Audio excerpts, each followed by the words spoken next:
Today we're going to repair a manual roof vent.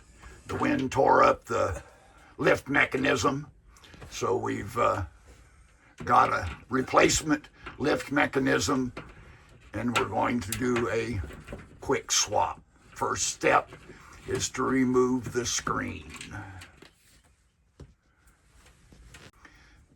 Then you can remove the screw from the lift crank handle, and that'll allow the screen to drop right down. Next step is you remove the two screws holding the gear box on, and then remove the other end from the actual lid itself.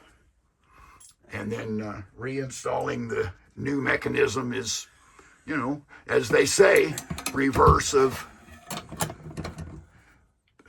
removal. You'll notice there's like a keyhole in that track. So you put the roller,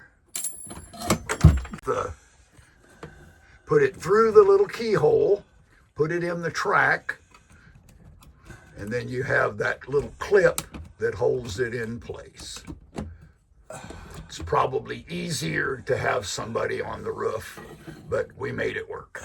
Important note here, since we already made that mistake, when you put the gearbox back on, make sure the crank, the little shaft for the knob, is facing to the left, as I'm looking at it, in this case, towards the rear of the RV. Thing about the way you install this clip, it goes in between the arm so that it ends up inside the track.